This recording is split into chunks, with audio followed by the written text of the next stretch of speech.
A very good morning dear student. Today we will discuss application of IR spectroscopy. इसके पहले हमने 3 और lecture IR के ऊपर देखे हैं और उसमें हमने introduction, vibration, types of vibration, instrumentation and interpretation, reason interpretation भी हमने देखा जो बहुत ही इम्पोर्टेंट है। आज हम चलते हैं एप्लीकेशन ऑफ आईआर के ऊपर। एप्लीकेशन ऑफ आईआर का बहुत कुछ एक्सप्लेनेशन ये जो प्रीवियस लेक्चर्स हैं इनके ऊपर ही डिपेंड है, तो अगर हमने प्रीवियस लेक्चर नहीं देखे तो पहले उनको देख लेंगे। अब फर्स्ट एप्लीकेशन पे हम बात करते हैं identification of functional groups in organic molecule. जो भी ऑर्गेनिक कंपाउंड है उनमें कुछ ना कुछ फंक्शनल ग्रुप प्रेजेंट होते हैं और उन फंक्शनल ग्रुप का आइडेंटिफिकेशन हम कैसे कर सकते हैं आईआर के थ्रू। तो हमने जो प्रीवियस लेक्चर था उसमें हमने देखा था कि जो पूरा आईआर का जो रीजन है 4000 सेंटीमीटर इनवर्स से लेकर के करीब करीब 650 सेंटीमीटर इनवर्स तक हम इसको यहाँ पर मैक्सिमम मॉलिक्यूलर स्पेक्ट्रा आते हैं, उसमें भी 4000 टू 1300 सेंटीमीटर इनवर्स वाला ये जो रीजन है इसको हम बोलते हैं functional group region. This is functional group region. अब फंक्शनल ग्रुप की जहां हम बात करते हैं मतलब जितने भी फंक्शनल ग्रुप हैं, चाहे वो हाइड्रोक्सी ग्रुप हो, अमाइनो ग्रुप हो या कीटोन ग्रुप है, कोई भी कार्बोनाइल कंपाउंड कोई भी है, उनका अपना अपना एक पर्टिकुलर फ्रीक्वेंसी वेव नंबर होता है जिस पर उनमें उस वेव नंबर की लाइट को एब्जॉर्ब करके और उनका बैंड्स मिलता है। उस बैंड्स को देख करके हम किसी भी कंपाउंड में कौन सा फंक्शनल ग्रुप प्रेजेंट है इसको हम देख पाते हैं। तो इसके पहले हमने डिटेल में स्टडी की थी, जैसे हमने देखा था कि करीब करीब 3700 सेंटीमीटर इनवर्स से लेकर के 3600 यहाँ तक का रेंज जो होता है वो OH ग्रुप के लिए होता है। अब यदि इस रीजन में हमको एक ब्रॉड बैंड दिखाई दे रहा है मीन्स वो किसका है, अल्कोहलिक ग्रुप का है। ऐसे ही अमाइनो ग्रुप का होता है 3500 से 3300 तक होता है। अमाइन है, प्राइमरी है, सेकेंडरी है, उनके अलग पीक मिलते हैं। कीटोन है यदि तो वो 1600 टू 1800 में कीटोन मिलता है। तो यदि इस तरीके के पर्टिकुलर रीजन में किस तरीके के पीक्स हैं, उनकी इंटेंसिटी क्या है, वो सब देख करके फंक्शनल ग्रुप के बारे में जान सकते हैं। इसके बाद next application identification of unknown compound. ये बहुत ही इंपॉर्टेंट एप्लीकेशन है क्योंकि अभी तक जो भी हम काम कर रहे हैं वो हम किसी न किसी कंपाउंड के आइडेंटिफिकेशन के लिए ही कर रहे हैं कि कहाँ पर उनका किस तरीके का पीक्स आएगा और हम आइडेंटिफाई करते हैं। तो इसके लिए जो बहुत अच्छा रीजन है हमारा वो जो सेकेंड रीजन है फिंगरप्रिंट रीजन, इसको भी हमने बहुत अच्छे से पहले डिस्कस किया हुआ है। जैसे 4000 से लेकर के अभी हमने बात की 1300 तक फंक्शनल ग्रुप रीजन है। 1300 टू 900 सेंटीमीटर इनवर्स का जो भी आपने को ये रीजन दिखाई देता है दिस इज फिंगरप्रिंट रीजन। और इसको हम फिंगरप्रिंट क्यों बोलते हैं, क्योंकि जैसे हमारे जितने भी फिंगर्स के जो प्रिंट्स होते हैं बोलते हैं कि 2 लोगों के फिंगरप्रिंट मैच नहीं करते, मतलब बहुत ही स्पेसिफिक होते हैं। ऐसे ही इस रीजन में इतने स्पेसिफिक पीक्स मिलते हैं जो किसी दूसरे कंपाउंड से मैच नहीं करते। तो उसको देख करके हम बहुत सारा आइडिया लगा सकते हैं कि ये कंपाउंड एक्चुअल में कौन सा है। तो इससे हम अननोन कंपाउंड के आइडेंटिफिकेशन के लिए बहुत ही इंपॉर्टेंट रीजन यदि कोई है तो वो है फिंगरप्रिंट रीजन। इसके पीक्स को देख करके हम अननोन कंपाउंड को आइडेंटिफाई करते हैं। Next application is determination of purity. Purity का भी डिटर्मिनेशन यदि हमको करना है तो हम आईआर के थ्रू कर सकते हैं। कोई भी एक कंपाउंड है जो 100% प्योर है उसका जब हम आईआर स्पेक्ट्रम देखते हैं तो उसमें कुछ सिलेक्टेड पीक्स हमको दिखाई देते हैं, कोई एक्स्ट्रा बैंड्स हमको दिखाई नहीं देते हैं। पर यदि उस पर्टिकुलर स्टैंडर्ड आईआर स्पेक्ट्रम में कोई एक्स्ट्रा बैंड्स हमको दिखाई दे रहे हैं या कोई ब्लरनेस दिखाई दे रहा है या बैंड के शार्पनेस में कुछ चेंजेस दिखाई दे रहे हैं, तो हम ये समझ लेते हैं कि ये कंपाउंड इम्प्योर है, इसमें कुछ न कुछ इम्प्योरिटी प्रेजेंट है। अब वो किस कंपाउंड की इम्प्योरिटी है, क्या चीज इम्प्योरिटी में प्रेजेंट है, ये कैसे निकालेंगे? तो जैसे मान लीजिए एक एग्जाम्पल लेते हैं कि हमारा कोई हाइड्रोकार्बन है और हाइड्रोकार्बन में हमको कोई एक्स्ट्रा बैंड दिखाई दे रहा है। अब एक्स्ट्रा बैंड मान लीजिए सपोज 1720 सेंटीमीटर इनवर्स पर हमको एक एक्स्ट्रा बैंड दिखाई दे रहा है। अब ये तो कार्बोनाइल कंपाउंड का होता है, कीटोन ग्रुप का होता है, तो इसमें ये हमको क्लियर हो गया कि इसमें क्या है, कीटोन एज ए इम्प्योरिटी इसमें प्रेजेंट है।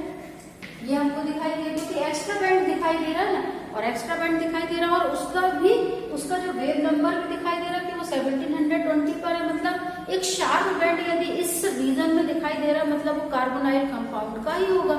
तो कीटोन उसमें क्या होगा, एज ए इम्प्योरिटी प्रेजेंट है। फिर इसके प्यूरिफिकेशन के लिए हम काम करते जाते हैं, इसको प्यूरिफाई करते चले जाते हैं और टाइमली उस सैंपल को लेकर के IR में पुट करते हैं। यदि मान लीजिए ये बैंड्स हमको दिखाई देना बंद हो जा रहे हैं, मीन्स हमारा कंपाउंड 100% प्योर हो गया है। तो इस तरीके से हम इम्प्योरिटी का भी अंदाजा लगा सकते हैं कि किस तरीके की, किस कंपाउंड की इम्प्योरिटी है, और फिर उसका प्यूरिफिकेशन की प्रोसेस करके फिर सैंपल को लेकर के हम आइडेंटिफाई करते हैं। यदि हमको एक्स्ट्रा बैंड्स अब दिखाई नहीं दे रहे हैं, कोई ब्लरनेस नहीं दिखाई दे रही है, मीन्स हमारा कंपाउंड 100% प्योर हो चुका है। Next application is study of kinetics of reaction. अब काइनेटिक स्टडी यदि हमको करना है, काइनेटिक का मीनिंग ये होता है कि मान लीजिए कोई भी एक कंपाउंड है, अब वो B में कन्वर्ट हो गया है, B से C में कन्वर्ट हो गया है, C से D में कन्वर्ट हो गया है, और ये कुछ इस तरीके के इंटरमीडिएट कंपाउंड है, ये फाइनल प्रोडक्ट है, ये हमारा रिएक्टेंट है। अब हमको स्टडी करना है कि पूरा जो रिएक्शन है उसमें कितने इंटरमीडिएट कंपाउंड बने, कितने मिनट के बाद बने, कौन सा स्टेप फास्ट था, कौन सा स्टेप स्लो था, ये सब हम कैसे नॉलेज में लेकर के आएंगे। तो हम क्या करते हैं कि टाइमली हम सैंपल को एनालाइज करते चले जाते हैं। सैंपल निकाला, फिर 5 मिनट बाद सैंपल को इंट्रोड्यूस कराया, उसके स्पेक्ट्रम देखे, फिर नेक्स्ट फिर 5 मिनट, आफ्टर 5 मिनट, इस तरीके से कुछ टाइम इंटरवल पर हम उसको इंट्रोड्यूस करा करके और सैंपल को पूरा एनालाइज करते हैं। तो होता ये कि जब कभी रिएक्शन बनते हैं तो उसमें कुछ बॉन्ड्स जो है वो ब्रेक हो जाते हैं और कुछ बॉन्ड जो है न्यू बॉन्ड वो जनरेट हो जाते हैं। तो ये इस तरीके से प्रोसेस होती रहती है रिएक्शन के थ्रू। तो अब जो भी बॉन्ड ब्रेक हो रहे हैं उनके पीक्स मिलना बंद हो जाएंगे, जो न्यू बॉन्ड्स जनरेट हो रहे हैं उनके पीक्स हमको दिखाई देने लगेंगे। तो इस तरीके से हम एक कुछ टाइम इंटरवल पर जब स्टडी करते चले जाते हैं तो जो न्यू पीक्स हमको किस तरीके से दिखाई दे रहे हैं, किस फ्रिक्वेंसी पे दिखाई दे रहे हैं, उनसे हम अननोन कंपाउंड्स को आइडेंटिफाई भी करते हैं और किस किस स्टेप में वो किस तरीके से ये इसका फॉर्मेशन हुआ, वो सारी स्टडी काइनेटिक की स्टडी हम IR के थ्रू कर सकते हैं। जैसे A से D बनने में 2 इंटरमीडिएट कंपाउंड बने, इनके पीक्स भी दिखाई देंगे। यदि मान लो सिंगल स्टेप में होता तो सीधे सीधे यहाँ से जाकर के सीधे फाइनल प्रोडक्ट हमको उसका ही पीक्स दिखाई देने लगते, बीच में चेंज नहीं दिखाई देते। तो इस तरीके से देख करके हम स्टडी कर सकते हैं कि कोई भी रिएक्शन का क्या काइनेटिक्स है, किस तरीके से टाइम इंटरवल के बाद किस तरीके के चेंजेस उसमें आ रहे हैं। एप्लीकेशन बहुत इंपॉर्टेंट है, distinguish inter and intramolecular hydrogen bond. तो सबसे पहले हम हाइड्रोजन बॉन्ड को समझते हैं। हाइड्रोजन बॉन्ड मीन्स क्या, कि यदि कोई हाइड्रोजन का एटम किसी भी हाईली इलेक्ट्रोनेगेटिव एलिमेंट के साथ जुड़ा हुआ है, जैसे मान लीजिए ऑक्सीजन एक हाईली इलेक्ट्रोनेगेटिव एलिमेंट है, अब ये दूसरा यहाँ पर वाटर का मॉलिक्यूल हो गया, H2O हो गया। अब दूसरा एक वाटर का मॉलिक्यूल है ये, अब क्या हुआ, ये हाईली इलेक्ट्रोनेगेटिव है इसलिए इसके ऊपर क्या आ रहा है, डेल नेगेटिव चार्ज आ रहा है, इसके ऊपर डेल पॉजिटिव चार्ज आ रहा है। और ये एक नेगेटिव और पॉजिटिव के एक सिंपल अट्रैक्शन के कारण ये जो हमको एडिशनल बॉन्ड दिखाई दिया, this is hydrogen bond, this is hydrogen bond. होता ये वीक है पर फिर भी एक सिंपल अट्रैक्शन से एडिशनल बॉन्ड बन रहे हैं। पर वो कब बन रहे हैं, जब मॉलिक्यूल पास पास में आएंगे। जैसे आइस है, आइस में मॉलिक्यूल क्या है, पास पास आ जाते हैं तो बहुत सारे उसमें हाइड्रोजन बॉन्ड बनते हैं। वाटर है तो थोड़ा सा डिस्टेंस बढ़ जाता है, और यदि मान लीजिए वाटर वेपर्स है तो वेपर्स में तो मॉलिक्यूल बहुत दूर दूर हो गया। अब ये यहाँ पर मान लीजिए इतने दूर मॉलिक्यूल हो गया, तो अब इसमें तो पॉसिबिलिटी बनती ही नहीं कि हाइड्रोजन बॉन्ड बन सके। तो जो मॉलिक्यूल और दूसरे मॉलिक्यूल मीन्स दो मॉलिक्यूल के बीच में यदि कोई बॉन्ड बने तो वो कहलाता है इंटरमॉलिक्यूलर हाइड्रोजन बॉन्ड। पहले तो अपन उनको समझेंगे तब तो डिस्टिंग्विश कर पाएंगे। ये क्या कहलाएगा, this is intermolecular hydrogen bond. ये कब बना, बिटवीन टू मॉलिक्यूल। ये इसको हम ध्यान रखेंगे, कब बनता है ये, बिटवीन टू मॉलिक्यूल, दो मॉलिक्यूल के बीच में इंटर। और इंट्रा की बात करें तो वो कब बनेगा, जब अपना ही खुद का एक मान लीजिए कोई मॉलिक्यूल है। जैसे मान लीजिए एक है नाइट्रोफिनॉल, मान लीजिए सपोज नाइट्रोफिनॉल है। अब नाइट्रोफिनॉल में क्या है, एक ही कंपाउंड है नाइट्रोफिनॉल। अब नाइट्रोफिनॉल में ये हाइड्रोजन मान लीजिए इस नाइट्रोजन के साथ एक बॉन्ड बना लेता है, तो ये क्या है, पूरा एक ही मॉलिक्यूल है। एक ही मॉलिक्यूल के दो एटम के बीच में यदि बॉन्ड बन गया है, एक्स्ट्रा बॉन्ड, तो इसको हम बोलेंगे दिस इज इंट्रामॉलिक्यूलर। थोड़ा सा ये अपने को मेमोरी में रखना है, this is intramolecular hydrogen bond. अब दोनों में हमको अंदर समझ में आई कि दो एटम के बीच में बने इंट्रा, दो मॉलिक्यूल अलग अलग मॉलिक्यूल के बीच में बॉन्ड बने वो इंटर। अब इसको हम आईआर के थ्रू कैसे डिस्टिंग्विश करेंगे, तो आईआर के थ्रू डिस्टिंग्विश करने के लिए हमने क्या किया कि मान लीजिए कितने इंटर हैं कितने इंट्रा हैं ये हमको निकालना है। तो उसको निकालने के लिए हमने आईआर लिया, आईआर बनाया तो मान लीजिए कोई भी हमको जो भी आईआर का हमने स्पेक्ट्रम देखा और उसमें जो है कुछ इस तरीके के जो भी बैंड्स हैं वो मिलना हमको इस टाइप से मान लीजिए सबको स्पेक्ट्रम मिलता है। अब हमने क्या किया, इसको कर दिया डाइल्यूट किया। जब हमने डाइल्यूट किया अभी जो बैंड्स हमको दिख रहे हैं वो इंटर के भी मिल रहे हैं और इंट्रा के भी मिल रहे हैं। जितने ज्यादा बॉन्ड्स होंगे उतने ज्यादा बैंड्स होंगे, उतने ज्यादा स्पेक्ट्रम होंगे। अभी तो दोनों है, इसमें इंटर भी है और इंट्रा भी है। अब हमने डाइल्यूट करना शुरू किया। डाइल्यूट हमने किया तो हमने देखा कि कुछ बैंड्स हमको दिखाई देना बंद हो गए। मतलब क्या हुआ कि मॉलिक्यूल क्या हो गए, दूर दूर हो गए। डाइल्यूट किया तो मॉलिक्यूल दूर दूर हो गए। तो दूर दूर हो जाने से हुआ ये कि जो इंटरमॉलिक्यूलर हाइड्रोजन बॉन्ड जो मॉलिक्यूल के पास पास आने पर ही जनरेट हुए, दूर दूर होने पर नहीं हुए। तो जैसे हमने डाइल्यूट किया तो मॉलिक्यूल दूर हो गए। तो जितने भी बैंड्स यहाँ पे बनना बंद हुए, दिखाई देना बंद हुए, मतलब वो किसके थे, इंटरमॉलिक्यूलर के थे। और जो बैंड्स हमको कॉन्सेंट्रेट सॉल्यूशन में, डाइल्यूट सॉल्यूशन में एज इट इज दिखाई देते रहे, वो किसके हो गए, इंट्रा के हो गए। क्योंकि इंट्रामॉलिक्यूलर किसके बीच में बन रहा है, एक ही मॉलिक्यूल के बीच में। अब आप चाहे उसको डाइल्यूट कर दो चाहे कॉन्सेंट्रेट कर दो, उसके खुद के बॉन्ड्स के बीच में कहीं कोई चेंजेस नहीं आएगा। पर इंटर में चूंकि मॉलिक्यूल पास पास है, हमने दूर दूर कर दिया डाइल्यूट करके, वो बैंड्स खत्म हुए। तो वो हमको किसके बैंड्स थे, वो इंटरमॉलिक्यूलर के। तो इस तरीके से हम उसको डिस्ट्रीब्यूट कर सकते हैं कि मान लीजिए टोटल हमको 10 बैंड्स दिखाई दे, अब आफ्टर डाइल्यूशन 6 बैंड्स ही हमको दिखाई दिए। मतलब जो रिमेनिंग 4 बैंड्स थे वो किसके हो गए, इंटर के हो गए, जो कि अब डाइल्यूशन के बाद उनको दिखाई नहीं दे रहे। और जो 6 एज इट इज दिखाई दे रहे हैं वो इंट्रा के हैं। कुछ इस तरीके से थोड़ा समझने के लिए कि हम इस टाइप से इंटर और इंट्रा मॉलिक्यूलर हाइड्रोजन बॉन्ड में डिस्टिंग्विश कर सकते हैं। Question is illustration of structure. IR के थ्रू हम बहुत सारी इंफॉर्मेशन ले सकते हैं, जैसे बॉन्ड लेंथ के बारे में भी हमको पता करना है तो उसकी भी बहुत सारा इंफॉर्मेशन, उसका नॉलेज हमको IR के थ्रू मिल सकता है। यदि हमको बॉन्ड एंगल के बारे में पता करना है तो बहुत कुछ नॉलेज बॉन्ड एंगल का हमको IR के थ्रू मिल सकता है। डाइपोल मोमेंट के बारे में भी इंफॉर्मेशन हम IR के थ्रू ले सकते हैं। मॉलिक्यूलर सिमेट्री के बारे में भी नॉलेज हम IR के थ्रू ले सकते हैं। तो ये कुछ स्पेशल इंफॉर्मेशन है जो IR के थ्रू हमको मिलती है।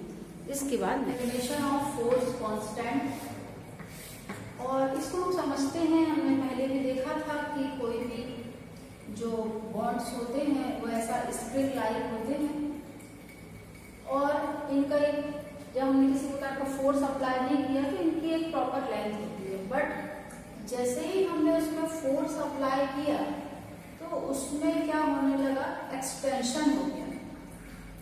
एक्सटेंशन हो गया, ये यहाँ से यहाँ तक इसमें क्या हो गया, एक डिस्प्लेसमेंट हो गया, एक्सटेंशन हो गया। जबकि हमने इसमें यहाँ पर फोर्स अप्लाई किया, तो जो फोर्स जो होता है वो डायरेक्टली प्रोपोर्शनल किसके होता है, एक्सटेंशन के या डिस्प्लेसमेंट के होता है।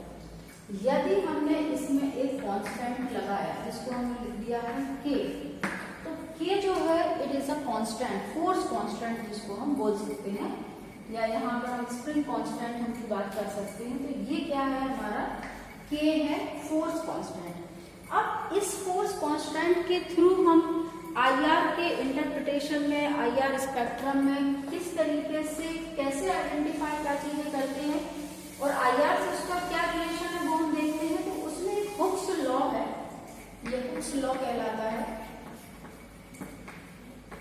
और हुक्स लॉ ये बोलता है कि जो frequency of vibration is equal to 1/2 pi under root mu, ये एक रिलेशन है। This is frequency of vibration, और फ्रीक्वेंसी ऑफ वाइब्रेशन कितनी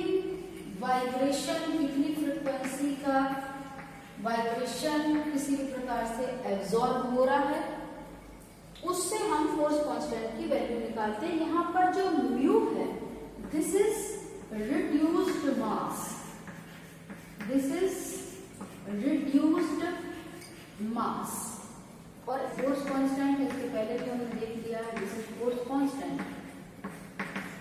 अब जो म्यू है, म्यू जो रिड्यूस्ड मास है वो होता है m1 m2 upon m1 plus m2, ये इसका रिलेशन है। m1 m2 क्या है, m1 जो है वो है एटॉमिक मास ऑफ एटम 1, दो एटम के साथ ही क्या होता है, बॉन्ड बने हुए होते हैं। जैसे हमने देखा कि मान लीजिए ये एक एटम है, ये दूसरा एटम है, इसके साथ ये बॉन्ड बना हुआ है, तो ये एक एटम हो गया और एक ये एटम हो गया, इसका भी एक एटॉमिक मास है, उसका भी एटॉमिक मास है। मान लीजिए ऑक्सीजन है और हाइड्रोजन के साथ यहाँ पर ये जुड़ा हुआ है, तो ऑक्सीजन का एटॉमिक मास 16, हाइड्रोजन का एटॉमिक मास 1, तो यहाँ पर हम m1 m2 यहाँ पर इसको पुट कर देंगे, 16 × 1 अपॉन 16 + 1, ये इस तरीके से करेंगे तो क्या आ जाएगा हमको म्यू की वैल्यू। तो म्यू की वैल्यू किसी भी अलग अलग जो भी बॉन्ड से जुड़े हुए दो एटम्स हैं उनके एटॉमिक मास को हम पुट कर देते हैं, तो पुट कर दिया तो हमको म्यू की वैल्यू मिल गई। पाई की वैल्यू जो है वो फिक्स्ड होती है, और फ्रीक्वेंसी ऑफ वाइब्रेशन मीन्स ये जो बॉन्ड है इसमें कितनी फ्रीक्वेंसी एब्जॉर्ब हुई है, कितना IR एब्जॉर्ब हुआ, कितनी फ्रीक्वेंसी, कितनी वेव नंबर की लाइट एब्जॉर्ब हुई है, तो वो हमको फ्रीक्वेंसी यहाँ पर मिल गई, इसकी वैल्यू हमको मिल गई, कितना कितना एब्जॉर्प्शन हो रहा है वो हमने पुट कर दिया। म्यू की वैल्यू हमने यहाँ से कैलकुलेट कर दी, तो म्यू भी हमारा हो गया। पाई कांस्टेंट होता है, तो हमको ये भी नॉन हो गया, ये भी नॉन हो गया, ये भी नॉन हो गया, तो हम फाइनली मीन्स फोर्स कांस्टेंट की वैल्यू को डिटरमाइन कर सकते हैं। तो ये हुक्स लॉ के थ्रू हम फोर्स कांस्टेंट की वैल्यू भी निकालते हैं, और फोर्स कांस्टेंट की वैल्यू से बहुत सारे आइडियाज भी रखते हैं हमको कि जैसे मान लीजिए सिंगल बॉन्ड है, मान लीजिए कोई हमारा सिंगल बॉन्ड है, तो सिंगल बॉन्ड में जो F की वैल्यू आती है वो आती है 5 × 10⁵ डाइन्स पर सेंटीमीटर। ये इसमें किसकी वैल्यू हो गई है, सिंगल बॉन्ड। अब यदि यही मान लीजिए डबल हो जाएगी वैल्यू, तो कैसा है वो बॉन्ड, डबल बॉन्ड है। यदि ट्रिपल हो जाए यही वैल्यू, तो वो बॉन्ड कैसा है, ट्रिपल बॉन्ड है। तो सिंगल बॉन्ड है कि डबल बॉन्ड है कि ट्रिपल बॉन्ड है, और उससे हमको पता है कि सिंगल बॉन्ड की बॉन्ड लेंथ ज्यादा होती है, डबल बॉन्ड की बॉन्ड लेंथ कम होती है, ट्रिपल बॉन्ड की बॉन्ड लेंथ और कम होती है। तो बॉन्ड लेंथ के बारे में भी नॉलेज, और जितना ज्यादा ये डबल और ट्रिपल होता है उतना स्ट्रेंथ बढ़ती चली जाती है, तो फ्रीक्वेंसी भी बढ़ती चली जाएगी। तो ये इस तरीके से बहुत सारा नॉलेज हम फोर्स कांस्टेंट के से निकाल सकते हैं कि बॉन्ड स्ट्रेंथ कितनी है, बॉन्ड लेंथ कितनी है, कितनी फ्रीक्वेंसी के लाइट पे कहाँ पर क्या क्या चीजों का एब्जॉर्प्शन होगा, और बहुत सारा आइडिया हम किसी भी अननोन कंपाउंड के बारे में निकाल सकते हैं। आई होप इसके सारे कॉन्सेप्ट आपको क्लियर हुए होंगे। यदि कहीं पे भी कोई भी डाउट है, आप प्लीज उसको कमेंट सेक्शन पे लिखिए, डेफिनेटली मैं उसके आंसर दूंगी। Thanks for watching, subscribe my channel and take care.